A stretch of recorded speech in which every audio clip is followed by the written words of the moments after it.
የተወደዳችሁና የተከበራችሁ የምቹ ሚዲያ ተከታታዮቻችን እንደምን ቆይታችኋል? የዕለቱ ዘገባችን ተጀምሯል። በቅድሚያ ማብሬት ነጥቦችን እነሆ። የዩኤስኤይድ ድጋፍ በመቋረጡ በትግራይ ክልል ከ20 ሺህ በላይ ሰዎች ለአደጋ መጋለጣቸው ተነግሯል። የምትሰሙት ይሆናል። አንጎላ ኢትዮጵያንን ጨምሮ ከመላው አፍሪካ የተውጣጡ ፖለቲከኞችን አላስገባም ብላለች። ሌላኛው መረጃችን ነው። ሱዳን ተፋላሚን ትደግፋለች በሚል ከኬንያ የሚገቡ ምርቶችን ሙሉ በሙሉ አግዳለች። ሙሉን የምታደምጡት ይሆናል። የተከበራችሁና የተወደዳችሁ የምቹ ሚዲያ ተከታታዮቻችን አብራችሁን ስትቆዩ እነዚህንና ሌሎች ሀገር ውስጥና የባህር ማዶ መረጃዎችን ይሰማሉ። አብሮነታችሁ አይለይም። የዩኤስኤይድ ድጋፍ በመቋረጡ በትግራይ ክልል 20 ሺህ በላይ ሰዎች ለአደጋ መጋለጣቸው ተነገረ። በ2023 በጀት ዓመት 1.8 ቢሊዮን ዶላር ድጋፍ ያገኘችው ኢትዮጵያ በአፍሪካ ከዩኤስኤይድ ከፍተኛ ድጋፍ በማግኘትም ተቀዳሚ ናት። በትግራይ በፌዴራል መንግስትና በክልሉ ኃይሎች መካከል የተደረገውን ጦርነት ተከትሎ በቀደመው ልክ ራሳቸውን መደጎምና ማስተዳደር የማይችሉ በሚሊዮን የሚቆጠር ሰዎችም ተፈናቅለዋል። በጦርነቱ ከፍተኛ ሰብአዊና ቁሳዊ ኪሳራ ካስተናገዱ ክልሎች መካከል አንዱ የሆነው የትግራይ ክልል 2.4 ሚሊዮን የሚጠጉ እርዳታ ጠባቂ ዜጎች መገኛ መሆኑንም አሶሺየትድ ፕሬስ ዘግቦታል። የአሜሪካው ፕሬዝዳንት ዶናልድ ትራምፕ በአሜሪካ ዓለም አቀፍ የልማት ድርጅት ዩኤስኤይድ የስራ ንቅናቄ ለ90 ቀናት እንዲቋረጥ መወሰናቸውን ተከትሎ በርካታ የዓለም ህዝቦች አደጋ እየተጋረጠባቸው ሲሆን በመቀሌና አቅራቢያው የሚገኙ በ10 ሺዎች የሚጠጉ ሰዎች የዚሁ ስጋትም ተካፋይ ናቸው። አሶሺየትድ ፕሬስ ከመቀሌ ወጣ ብለው በሚገኙ አካባቢዎች የዩኤስኤይድ ድጋፍ በመቋረጡ ምክንያት 20 ሺህ የሚጠጉ ሰዎችም ለአደጋ መጋለጣቸውን የዘገበው። በ2023 በጀት ዓመት 1.8 ቢሊዮን ዶላር ድጋፍ ያገኘችው ኢትዮጵያ በአፍሪካ ከዩኤስኤይድ ከፍተኛ ድጋፍ በማግኘት ቀዳሚ ስትሆን በዓለም አቀፍ ደረጃ ደግሞ ከዩክሬን ቀጥላ ሆናለችም። ገንዘቡ ከነፍስ አድን ምግብ በተጨማሪ ለኤችአይቪ መድኃኒት፣ ለክትባት፣ ለትምህርት ፕሮግራሞች፣ ለስራ ዕድል ፈጠራ እንዲሁም ኢትዮጵያ ለምታስተናግዳቸው ለ1 ሚሊዮን ስደተኞች አገልግሎት የሚውልም ነበር። በኢትዮጵያ ያሉ የረድኤት ኤጀንሲዎች የአሜሪካን እህል ማከፋፈላቸውን እንዲቀጥሉ ዩኤስኤይድ ፍቃድ ማግኘት ይጠበቅባቸዋል። ነገር ግን ከትራምፕ ወደ 2000 የሚጠጉ ሰራተኞች ከስራቸው ማሰናበታቸውን ተከትሎ ይህን ፍቃድ የሚያስፈጽምም አካል አልተገኘም። በዚህ ምክንያት ከአሜሪካ በምታቀርበው እህል ከ1 ሚሊዮን በላይ ሰዎች ድጋፍ የሚያደርጉት በትግራይ የሚገኙ የእርዳታ ድርጅቶች ጥምረት ስርጭቱንም ለማቆም ተገደዋል። ጥምረቱ ከዚህ ቀደም በመጋዘኖች ውስጥ የሚገኙ የምግብ ክፍተቶችን ለማከፋፈል ደግሞ ለነዳጅ፣ ለጭነት መኪናና ለአሽከርካሪዎች የሚከፍለው ገንዘብ እንደሌለው አሶሺየትድ ፕሬስም ዘግቧል። ከዚህ ውስጥ 300 ሺህ ሰዎችን ለአንድ ወር መመገብ የሚችል 5000 ሜትሪክ ቶን በአንድ መጋዘን ውስጥ የሚገኝ ሲሆን እህሉ ለተረጂዎች ሳይደርስ ሊበላሽ እንደሚችልም ዘገባው የአካባቢውን የእርዳታ አስተባባሪዎች ጠቅሶ አሳስቧል። ሁኔታውን በዚህ ከቀጠሉም የተመጣጠነ ምግብ እጥረት፣ በሽታና ሞትን ሊያስከትል እንደሚችልም ነው የተነገረው። የክልሉ የጤና ስርዓት በተገቢው ልክ አላገገመም። በመቶዎች የሚቆጠሩ ትምህርት ቤቶች አሁንም እንደተዘጉ ናቸው። በ2024 የህፃናት የተመጣጠነ ምግብ እጥረት 21 በመቶ ደርሶም ነበር። አሁን የተመጣጠነ ምግብን ለማሻሻል የሚረዱ ብዙ መርሃ ግብሮችም ቆመዋል ይላሉ የእርዳታ ሰራተኞቹ። አክለውም መድኃኒቶችና ክትባቶችን ለማዳረስ የሚደረጉ ፕሮጀክቶችን መቆማቸውንና በደርዘን የሚቆጠሩ የተፈናቀሉ ሰዎች ካምፖች የውሃ ምንጮች መቋረጣቸውንም ነው የተናገሩት። በዚህ የተነሳም የዩኤስኤይድ ክፍተት ሊሞላ ባይችል እንኳን መሰረታዊ የምግብና የመድኃኒት ስርጭቶችን ሊያግዝ የሚችል ድጋፍ በቅርቡ ካልተደረገ ከፍተኛ ጉዳት ሊመዘገብ እንደሚችልም ነው የተጠቆመው። አንጎላ ኢትዮጵያን ጨምሮ ከመላው አፍሪካ የተውጣጡ ፖለቲከኞችን አላስገባም አለች። ወደ አንጎላ እንዳይገቡ ከተከለከሉት መካከል የቦትስዋና የቀድሞ ፕሬዝዳንት ኢያን ካማን ይገኙበታል። አንጎላ የሀገሪቱ ዋና ተቃዋሚ ፓርቲ ባዘጋጀው ጉባኤ ላይ ለመሳተፍ የመጡ ኢትዮጵያውያንን ጨምሮ በርካታ የአፍሪካ የተቃዋሚ የፖለቲካ አመራሮችን ወደ ሀገሯ እንዳይገቡ መከልከሏም ቁጣ አስነስቷል። ከኢትዮጵያ፣ ኬንያ፣ ኡጋንዳ፣ ታንዛኒያ፣ ሞዛምቢክ እና ደቡብ ሱዳን የመጡ ቪዛ ያላቸው እንዲሁም በሀገሪቷ ሲደርሱ ቪዛ ለመውሰድ ሲጠባበቁ የነበሩ ፖለቲከኞች ወደ ሀገራቸው እንዲመለሱ መደረጋቸውን በመላው አፍሪካ የሚገኙ የተቃዋሚ ፓርቲዎች ስብስብ የሆነው ፕላትፎርም ፎር አፍሪካን ዲሞክራትስ ወይም ደግሞ ፓድ ባወጣው መግለጫ አስታውቋል። የታንዛኒያ ተቃዋሚ ፓርቲ መሪ ቱንዱ ሊሱ፣ የሞዛምቢክ ቬንሲዮ ሞንድላንድ እና የቦትስዋና የቀድሞ ፕሬዝዳንት ኢያን ካማን ጨምሮ ሌሎች አመራሮች በዲሞክራሲ ላይ በሚደረገው ጉባኤ እንዲገኙ የአንጎላ ተቃዋሚ ፓርቲ ዩኒታ መጋበዙንም አስታውቋል።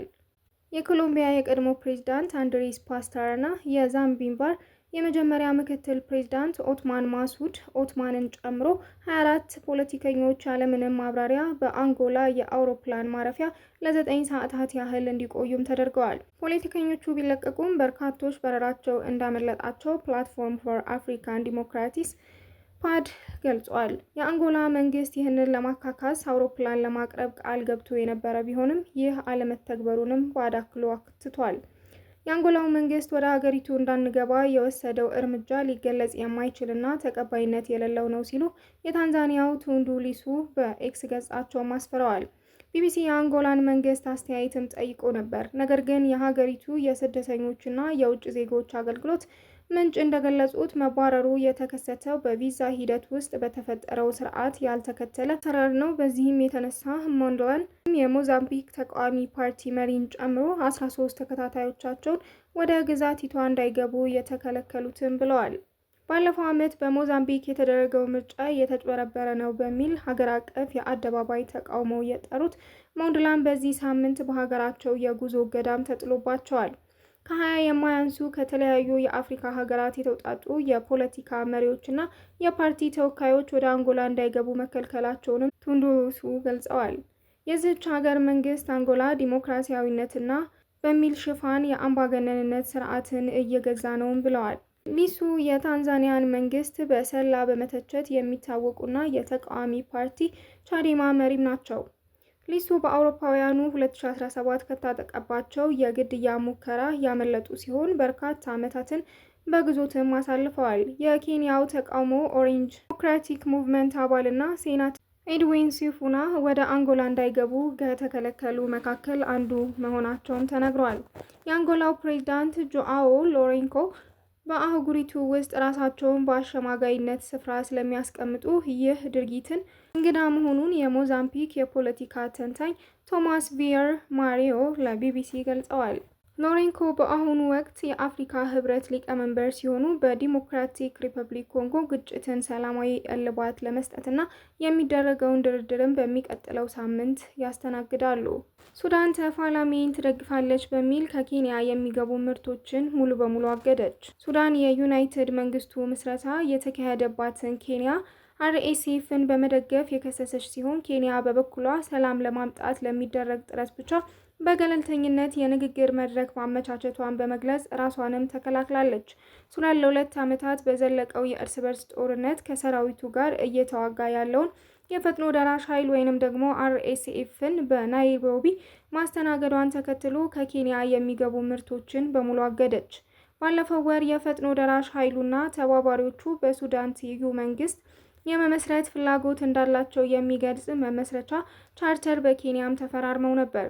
የሱዳን ወታደራዊ መንግስት ምርቶቹ ወደ ሀገር ውስጥ እንዳይገቡ የጣለው እገዳ የሀገሪቱን ሉዓላዊነት ለማስጠበቅና ብሔራዊ ደህንነቷን ለመጠበቅም ነው ብሏል። በጦርነት የምትታመሰው ሱዳን ሻይ፣ የምግብ ዕቃዎችና የመድኃኒት ምርቶችን ጨምሮ በርካታ ምርቶችን ከኬንያ ታስገባለች።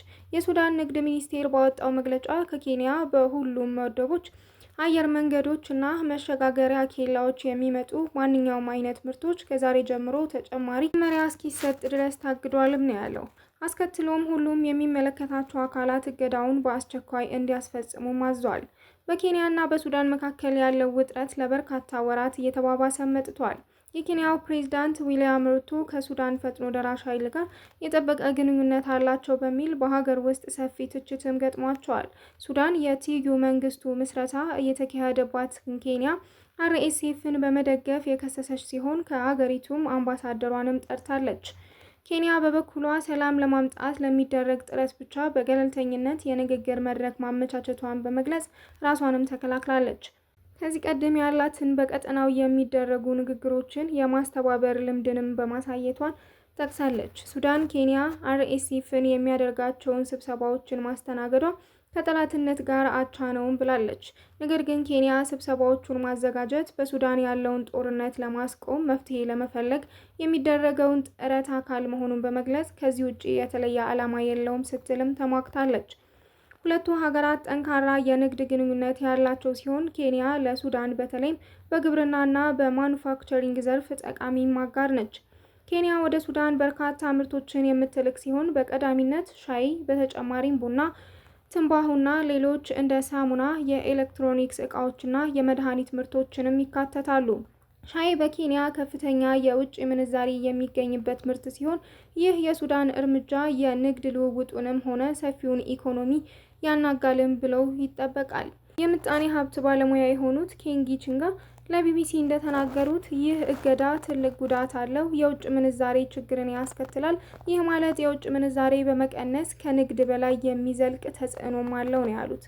ሱዳን የኬንያ ሻይ በብዛት ከሚሸጡባቸው 5 መዳረሻዎች መካከል አንዷ ስትሆን አምራቾች የእገዳው ተጽዕኖ አሳስቦቸዋልም። የምስራቅ አፍሪካ የሻይ ንግድ ማህበር በሂደት ላይ ያሉ ኮንትራቶችና በጉዞ ላይ ያሉ ጭነቶች ስጋት እንዳሳደረባትም ገልጻለች።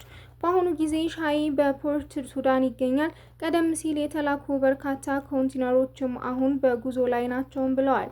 በዚህ ውሳኔ የተነሳ በኬንያ የወደብ ከተማ ሞምባሳ ውስጥ ግዙፍ ክምችቶችን መንቀሳቀስም አይችሉም።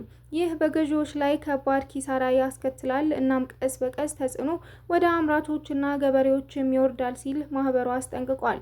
የአርኤስኤፍ አማካሪ ኤልባሻ ተቤክ በኤክስ ገጻቸው ላይ ቡድኑ በሚቆጣጠራቸው አካባቢዎች የኬንያ ምርቶች ወደ ሱዳን እንዲገቡ ዋስትና እንደሚሰጥ በመግለጽ ኬንያን ለማረጋጋት ሞክሯል። ነገር ግን ፖርት ሱዳን በጦር ኃይሉ እጅ ስትሆን በካርቱም እየተካሄደ ባለው ጦርነት ምክንያት የወታደራዊው መንግስት መቀመጫም ሆናለች። የኬንያ መንግስት እስካሁን በይፋ አስተያየት የሰጠው አስተያየት ባይኖርም ግብርና ሚኒስቴር ሙታሂ ካግዌ ግን በቅርቡ አገራቸው በሱዳን ያለውን የገበያ ተደራሽነት ችግር ለመፍታት ዲፕሎማሲያዊ መንገዶችን እየፈተሸች መሆንም ይኖርባታል ብለዋል።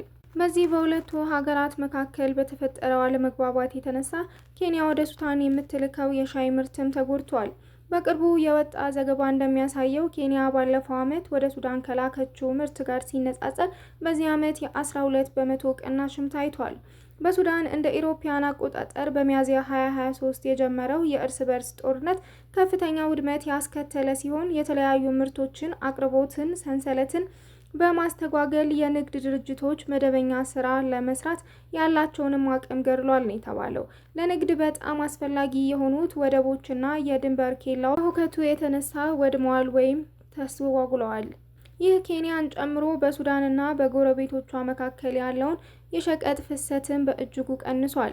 ግጭቱ የሱዳን ዋና ከተማን ጨምሮ በርካታ የሀገሪቱን ክፍል ያወደመ ሲሆን በሺህ የሚቆጠሩ ሰዎች ለሞት ሲዳርግ ከ12 ሚሊዮን በላይ ዜጎችን ማፈናቀሉን የተባበሩት መንግስታት ድርጅትም ገልጿል። እስራኤል በጋዛ የዘር ማጥፋት ተግባርና ጾታዊ ጥቃት ፈጽማለች ሲሉ የተመድ ባለሙያዎች ከሰሱ። ሪፖርቱ እንደገለጸው የእስራኤል ኃይሎች ፍልስጤማውያንን ልብሳቸውን በመክፈፍ በአደባባይ እርቃናቸውን እንዲታዩ አድርገዋል፣ ወሲባዊ ጥቃትን ፈጽመውባቸዋል ነው ያለው። እስራኤል በጋዛ የዘር ማጥፋት ተግባርና ጾታዊ ጥቃትን ፈጽማለች ሲሉም ነው የተመድ ባለሙያዎች የከሰሱት።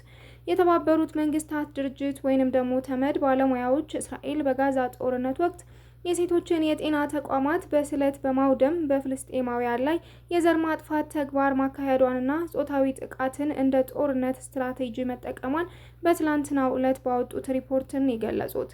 የእስራኤል ጠቅላይ ሚኒስትር ቤንያሚን ኔታንያሁ አድሎታዊና ጸረ ጽዮናዊ ነው በማለት የሪፖርቱን ግኝትም ውድቅ አድርገውታል።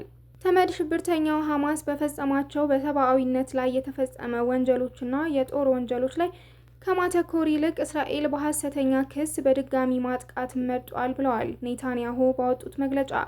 የእስራኤል ባለስልጣናት የወሊድ መጠንን ለመቀነስ ያለሙ ክልከላዎችን በመጣል ጭምር የፍልስጤማውያንን የወሊድ አቅም በማዳከም በሮም ስታቱትና በጄኖሳይድ ኮንቬንሽን የዘር ማጥፋት ተግባር ውስጥ አንዱ የሆነውን ተግባር ፈጽመዋል ሲል ምስራቅ ኢየሩሳሌምና እስራኤልን ጨምሮ በእስራኤል በተወረወሩ ቦታዎች ላይ ምርመራ ያደረገው የተመድ ነጻ ዓለም አቀፋዊ ኮሚሽን በሪፖርቱ ገልጿል። በሕክምና አገልግሎቶች ላይ ገደብ በመጣሉ ምክንያት የእናቶች ሞት መጨመሩንና ይህም የሰው ዘርን ከማጥፋት ጋር የሚስተካከል እንደሆነ ኮሚሽኑም ጠቅሰዋል።